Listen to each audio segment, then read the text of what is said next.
Hello, my name is Jennifer Kirkland, and I'm the State 911 Program Manager for Colorado's 911 program. And I'm here today to talk to you about Next Generation 911 and to answer the question, what is Next Generation 911 anyway, and where is Colorado in this process? So what is Next Generation 911? Next Generation 911 can be described as this definition on the screen, which is super long. It is the NETA definition, and it is definitely worth reading, but I'm not going to read it to you. Next Generation 911 at its core is taking 911 call delivery from the analog legacy environment and putting it onto a IP-based call delivery platform in the form of an EZNet. So we're taking the legacy analog call delivery and putting it into a internet-based format. So those 911 calls in Next Gen 911 are now delivered over a secure internet connection and takes it out of the legacy environment, out of the analog environment. So what Next Gen 911 does is its core is allows those 911 calls to be delivered in an IP-based format. And that allows for a lot of different things to come along with that 911 call in the form of data and other things. So I'll direct your attention to the last part of this definition where it says Next Gen 911 is designed to provide access to emergency services from all sources and to provide multimedia data capabilities for PSAPs and other emergency service organizations. So when we deliver those 911 calls in an IP-based format, we can deliver lots of other information along with the voice on that 911 call. So in order to understand Next Gen 911, it is helpful to understand what happens in the legacy environment. So in the legacy or analog environment, 911 call delivery is done using selective routing, and selective routing is based on telephone numbers. So when you call 911 from a landline or a wireless, it goes into a switch and it gets selective routing based on manual database inquiries, and it gets routed to the 911 dispatcher and the 911 center that way. So as you can imagine, those analog switches rely on databases. Databases have to be updated manually. There's a variation in the validation of the data, and geospatial routing is not really a thing. It's assumed, but you're basically routing 911 calls that are made from either landlines or wireless based on an assumption of a location. There's a minimal data store of information, as you know. In the legacy environment, voice and limited data such as the location information and the telephone number can come through, but nothing else. You have to have a selective router handle that transfer, and the data transfer between agencies is limited as well because it's a analog delivery system, so you can't deliver a whole lot of data over it. Those systems are isolated from each other, and the agency that is sending a transfer through to another agency has no visibility of the destination.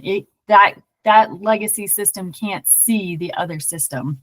And you can transfer only to agencies within your service area. So you can see that call delivery in the analog or legacy environment is really limited. So in the Next Gen environment, you have IP or Internet Protocol based routing in a network called an EZNet. And an EZNet, you can have a local EZNet, or you can have a regional EZNet, or you can have a statewide EZNet. So when you take call delivery into the Next Gen environment, as you can see here, you have a local EZNet, you can have a regional EZNet, like I said. So in an IP-based environment, you have routing based on geospatial routing. So the actual GIS location of the call, whether that is a landline or a cell phone, gets based on GIS data. You can deliver additional data with those calls, such as floor plans. So if you have a 911 call coming from a landline, you can program that to send like a floor plan or other information that you would set up to deliver with that 911 call. You have IP-based authentication and security. You can have multimedia delivery, so pictures, video, those text information can come through on those 911 calls because it's IP-based. You can have end-to-end IP transfer with data or reference, and there are no real boundaries because it is all internet protocol based. So you can have, like I said, a regional EZNet that takes those calls and then can distribute them directly to the PSAP, or you can have a regional EZNet and distribute them to a local EZNet, which then distributes them to the PSAP. And in Colorado, we have a couple of different ones that I will go into. So let's talk about the differences between legacy call routing and next-gen call routing. So in the legacy environment, you have what's called an ANI, automatic number information. In the next-gen environment, that translates to something called a PIDFLO, which is a presence information data format location object. So if you can imagine, in the legacy environment, it's a telephone that calls 911. Hence the number identification. But in a next-gen IP-based environment, you can have Internet of Things objects be calling 911, or you might have a computer itself calling 911. So it has to translate, instead of a telephone number, it translates into an item called the PIDFLO. So what is the thing that is calling, which could be a telephone or it could be some other device connected to the internet. In the legacy environment, you have something called a selective routing database that is consulted to determine which PSAP gets that 911 call. In the next-gen environment, that is replaced with something called an emergency call routing function, or an eSERF. So instead of having a database, you have this eSERF, emergency call routing function, and that is the function that is consulted to determine which 911 center gets that 911 call. In the legacy environment, you have a CAMA trunk, and that is a dedicated 911 trunk to deliver those 911 calls in that analog environment. In the next-gen environment, the CAMA trunk is replaced with something called a SIP session, or a session initiation protocol, IP-based session. So again, that physical CAMA trunk that delivers 911 calls gets replaced with a SIP session. And finally, in the legacy environment, you have something called the ALI, which is the automatic location identification. In the next-gen environment, that becomes additional data. So not only can you determine location information, but you can also send through that additional data, like I referenced, with floor plans or other information that may come through. So where is Colorado? If complicated graphics get you a little bit nervous, don't worry about it. In Colorado, I'm just going to explain it real quick. In Colorado, or anywhere actually, you have 3 environments for 911 calls. You have over here the originating service networks. So you've got a landline customer, you've got voice over IP, you have wireless. This is the originating service network. And those calls are going to go to a central office or a voice over IP positioning center or a cell network positioning center. So those calls from each of those types of originating calls go here, and then it gets delivered to the statewide EZNet. So this red box represents Colorado's statewide EZNet. And as you remember from the previous slides, an EZNet is the IP-based network that delivers the 911 calls to the correct PSAP. So Colorado has a statewide EZNet. So every 911 call made in Colorado in the originating service network gets delivered to CenturyLink, who operates the EZNet. And the EZNet performs a number of functions within that EZNet to determine where those 911 calls go. So in the case of, say, Denver, it gets delivered to the local PSAP. And those 911 calls go to the Denver PSAP and they get answered. In Larimer County has its own local EZNet. So it would get delivered to Larimer County EZNet, and then Larimer County's EZNet would then determine which PSAP to send it to.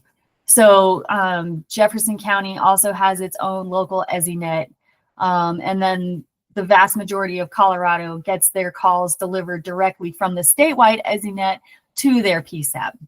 So it just depends on where you are in Colorado as to whether or not the statewide EZNet delivers directly to a PSAP or if it delivers to a local or regional EZNet.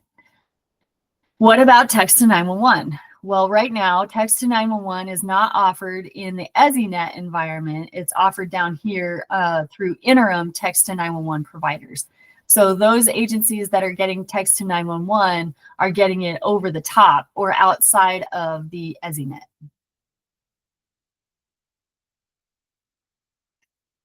So if the last graphic didn't give you heart palpitations, this one might, but it's okay. I'm going to explain it as well. This is just a different representation of what happens within the EZNet. So over here, you have that originating service provider network, like we talked about, on the left side of the screen. And then we have legacy selective routers, which could be used in some cases in Colorado, but then it gets delivered into the EZNet. And the EZNet over here in the middle of the document or the middle of the graphic gets sent to either a routing location either in Miami or Inglewood. So Colorado and CenturyLink in Colorado contracts with Intrado to complete the routing functions for our 911 calls. So they get sent and query databases through Intrado either in Miami or Inglewood.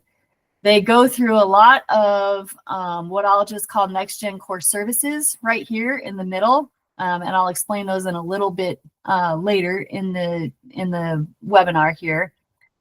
Those get determined, those functions determine which 911 center gets the 911 call.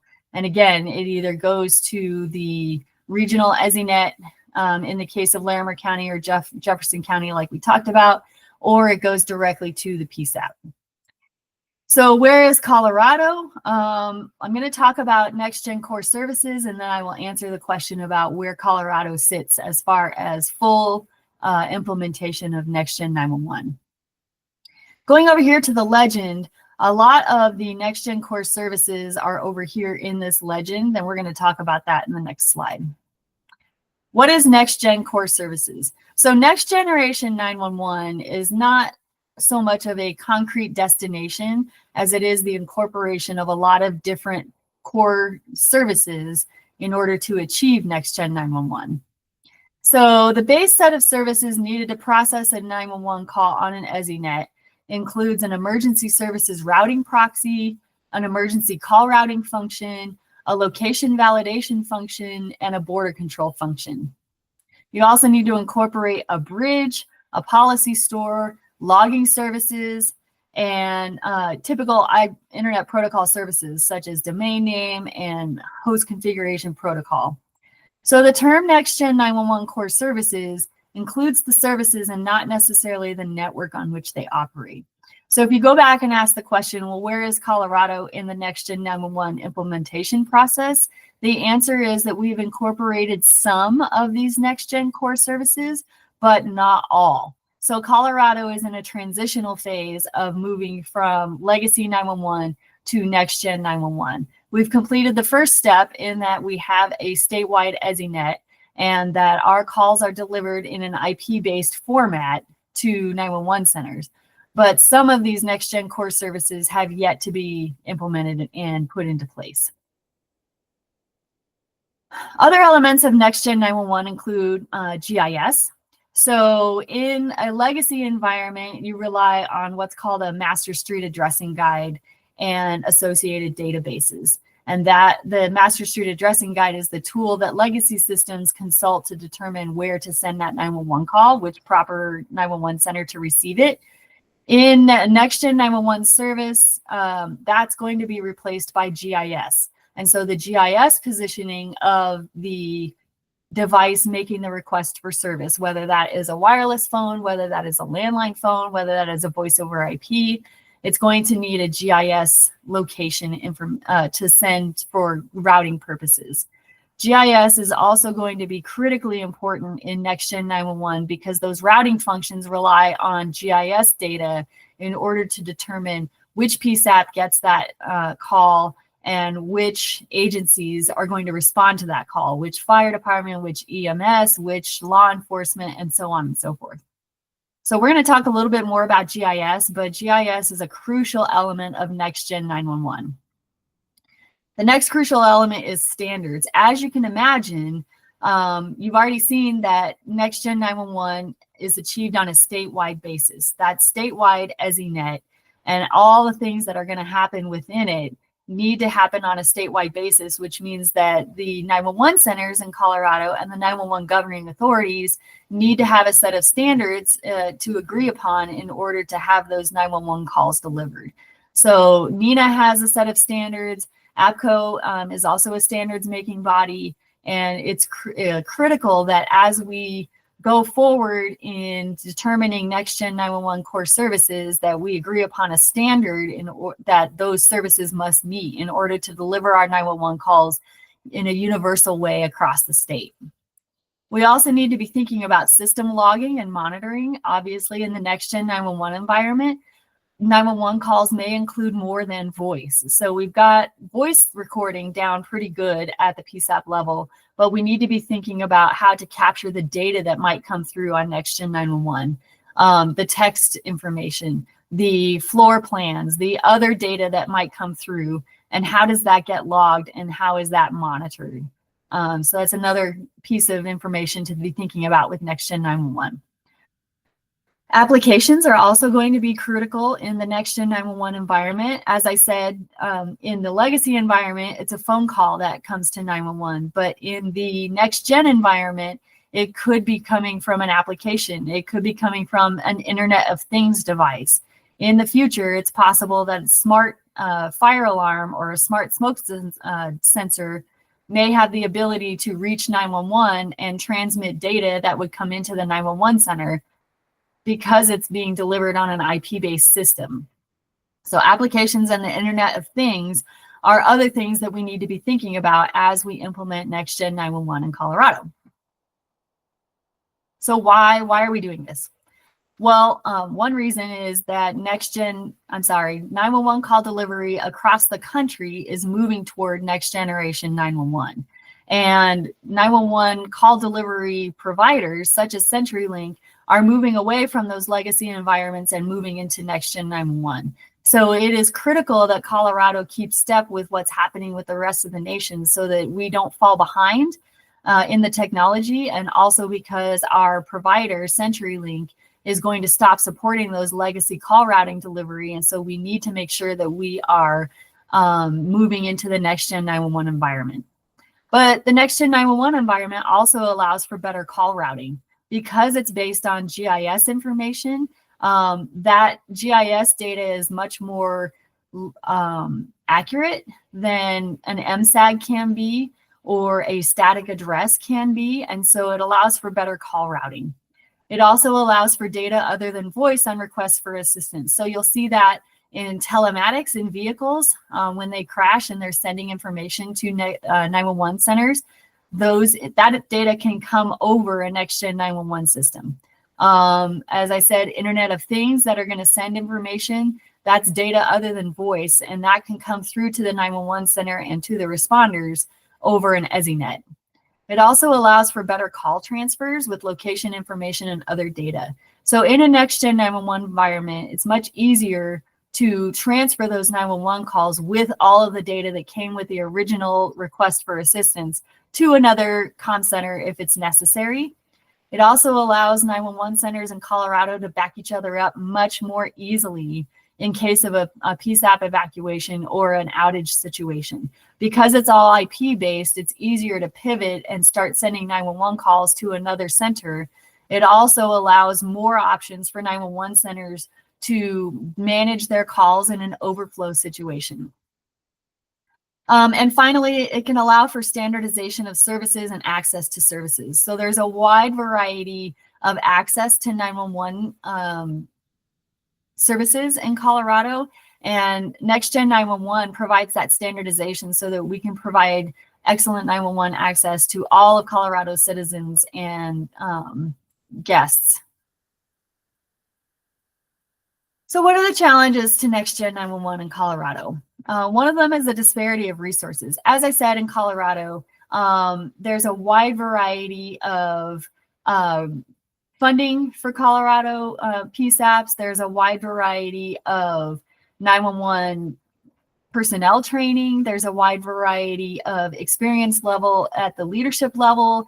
There's a wide variety of how 911 call centers are managed. There's 911 governing authorities or governing bodies, but each governing body operates a little bit differently, and each PSAP operates a little bit differently. In Colorado, there are 57 governing bodies currently in 2025, and there are 84 PSAPs, which means there's a wide variety of how the PSAPs are managed, how the 911 professionals are trained, and how the 911 centers are funded. That also means there's a wide variety of resources dedicated to GIS, as well as a wide variety of experience at the leadership level.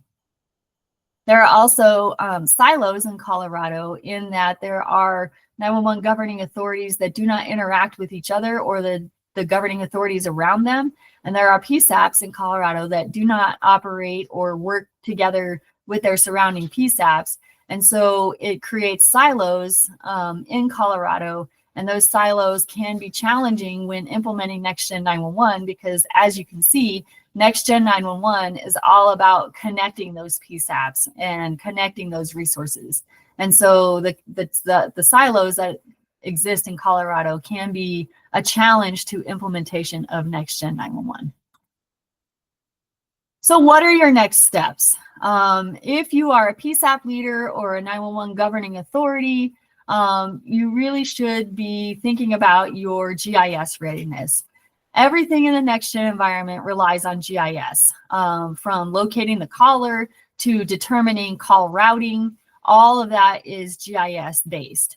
And so it is imperative that 911 PSAPs and 911 governing authorities have a 911 grade GIS data set. There are a lot of different ways that that can be achieved. 911 centers or governing authorities can hire their own GIS personnel. They can contract out with one of the many GIS companies that will do that for you. Some entities contract with their county GIS departments to build that GIS data set. But in the future, every 911 center is going to need a GIS data set that is 911 grade, meaning 98% error free for PSAP boundaries and for emergency service zone or response agency boundaries. And it will need to be down to the address point and street center line level. So if you don't have GIS resources in place, it's a good time to start thinking about how to go about obtaining those GIS data sets and how to build them. You should also be assessing your 911 call handling equipment or call processing equipment, CHE and CPE. Going forward, it's imperative that each 911 center has call handling equipment or call processing equipment that is that is NextGen 911 ready. Some of the older systems are not NextGen 911 compliant, but as the state moves forward with NextGen 911 call delivery, those call handling equipment, those call processing equipment need to be able to take that NextGen 911 data and provide it to that 911 professional answering the phone in a logical and easy to understand way. So you need to assess your 911 call handling equipment. And as you move forward with those purchasing decisions, you need to make sure that it is NextGen 911 ready. You also need to assess your cybersecurity policies. As you can imagine, moving into the NextGen 911 environment and putting 911 call delivery on the NextGen 911 platform means that it increases the need for cybersecurity. And CenturyLink, as the EZNet provider, obviously provides a level of cybersecurity, but each 911 center that is connected to the EZNet represents a potential liability. So we need to make sure that those 911 centers are also thinking about cybersecurity and have strong cybersecurity policies so that we can ensure that the whole system end to end is protected with strong cybersecurity. If you need more resources, of course, we encourage you to check out the Colorado 911 program, as well as the Colorado 911 Task Force. The task force meets every other month. And the Colorado EZNet Users Group is where we talk about all things EZNet in Colorado and implementation of the next-gen core services that are not yet in place in Colorado. The conversation happens at those EZNet user groups, which meet monthly. You can find recordings of our meetings as well as the meeting schedule on the Colorado 911 Task Force website. You can also find more information about NextGen 911 at the Colorado 911 program website. You can find more information at NENA and APCO's websites as well. And you can also read more about the optimal PSAP architecture in the FCC's Task Force on Optimal PSAP Architecture Report, or TFOPA report. That gets very much into the details of NextGen 911. So if you're looking for more detail than what we had in this webinar, I highly encourage you to check that out. Thank you so much. And if you have any questions at all, I encourage you to reach out. My phone number and my email are on the screen, and I look forward to chatting with you more about NextGen 911 if you have any questions. Thank you so much.